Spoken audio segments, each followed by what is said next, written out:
तो चलिए इस एक्सप्लेनर में सीधे मुद्दे पर आते हैं। हम सबकी जिंदगी में ना कोई ऐसा इंसान जरूर होता है जिसे कमरे में सबसे समझदार, सबसे बेहतर या हमेशा सही साबित होने की बहुत जरूरत महसूस होती है।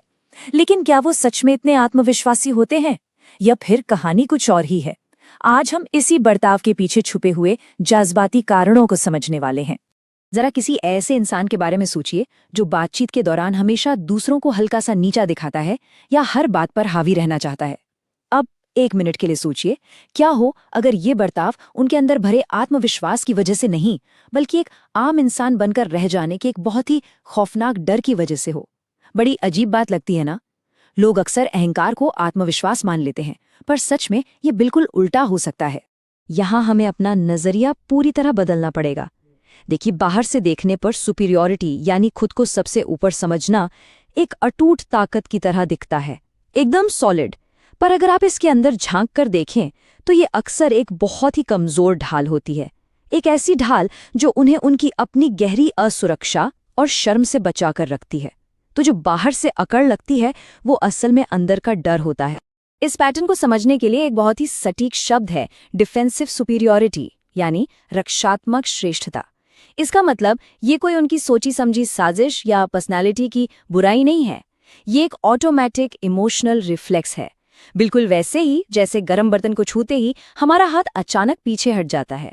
ठीक वैसे ही इन लोगों के लिए किसी के बराबर खड़ा होना इतना खतरनाक लगता है कि वो तुरंत खुद को ऊपर रखने का रिफ्लेक्स दिखाते हैं। तो सबसे बड़ी बात यहाँ ये है कि जो इंसान इस ढाल का इस्तेमाल कर रहा है उसके लिए सच्ची इक्वालिटी यानी दूसरों के बराबर होना किसी जानलेवा खतरे से कम नहीं है। सीरियसली, क्यों? क्योंकि बराबरी का सीधा सा मतलब है वो दूरी खत्म हो जाना जो उन्हें अपने अंदर छुपे छोटेपन के डर से बचने के लिए बेहद जरूरी लगती है। बराबरी उनके इस झूठे आत्मविश्वास को तोड़ सकती है। अब आप सोच रहे होंगे कि लोग ऐसा बार बार क्यों करते हैं? इसका एक छिपा हुआ जज्बाती नाम होता है। किसी दूसरे को नीचा दिखाने से ना उन्हें एक ऐसी टेम्पररी और नशीली सी सुरक्षा मिलती है जो उनके अंदर के खोखलेपन को थोड़ी देर के लिए छुपा देती है। ये उन्हें शर्म से दूर रखती है, आम होने के डर से बचाती है और उन्हें अपनी असली कमजोरियों का सामना ही नहीं करना पड़ता। बस यही वजह है कि ये एग्जॉस्टिंग पैटर्न बार बार लगातार चलता रहता है। चलिए अब देखते हैं कि अंदर ही अंदर ये आखिर होता कैसे है। जब ये सुरक्षा ढाल पहनने वाला इंसान किसी दूसरे की सच्ची सफलता या उनका टैलेंट देखता है तो उसके दिमाग और जज्बातों में एग्जैक्टली क्या चल रहा होता है?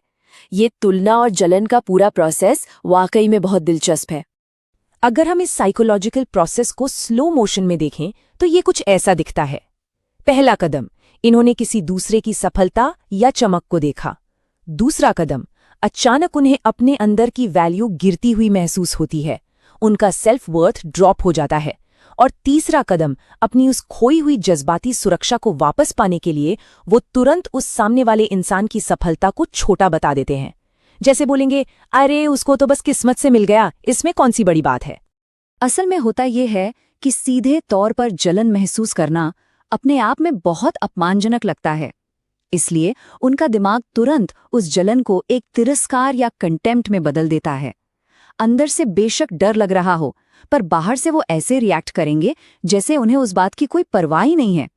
ये तिरस्कार उन्हें अंदर से वापस ताकतवर और सुरक्षित महसूस करवाता है। इस मेंटल मॉडल को और अच्छे से समझने के लिए ये देखना बहुत जरूरी है कि ये प्रोटेक्टिव पैटर्न हमारी रोजमर्रा की जिंदगी में अलग अलग सिचुएशंस में कैसे डिस्गाइज होता है। आइए इस ढाल को असल जिंदगी के कुछ एग्जाम्पल्स के जरिए समझते हैं। सबसे पहले बात करते हैं ऑफिस या वर्क प्लेस की। वहां ये कैसा दिखता है? ये अक्सर वो इंसान होता है जो लगातार बिना वजह दूसरों को टोकता रहता है। मीटिंग्स में बातों के बीच में पड़ना, प्रोजेक्ट्स में छोटी छोटी गलतियां निकालना उनकी आदत होती है।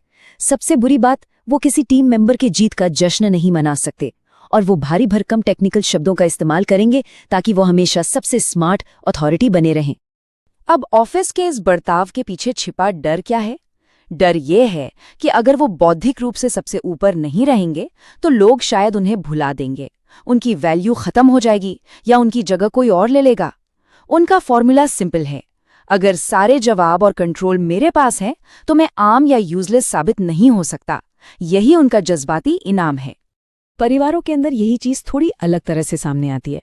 यहाँ ये कोई ऐसा रिश्तेदार हो सकता है जो हमेशा सबका सेवियर या मसीहा बनने का दिखावा करता है।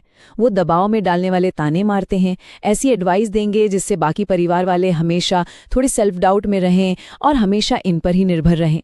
परिवार वालों से हमेशा एक कदम ऊपर रहने का ये जो एटीट्यूड है, ये इस इंसान को एक बेहद गहरे डर से बचाता है। एक ऐसा डर जो कहता है कि अगर मैं इनके काम नहीं आया तो शायद मैं प्यार के काबिल ही नहीं हूं। जब तक बाकी लोग उन पर निर्भर हैं, वो खुद को अकेले छूट जाने के डर से पूरी तरह सुरक्षित महसूस करते हैं।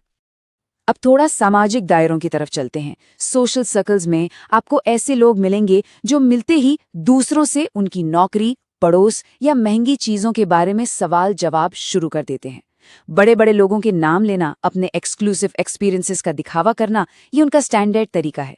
यहाँ सारे इंसानी रिश्ते बस पैसे और रुतबे तक सिमट जाते हैं ताकि वो हमेशा बाकियों से सुपीरियर दिखें।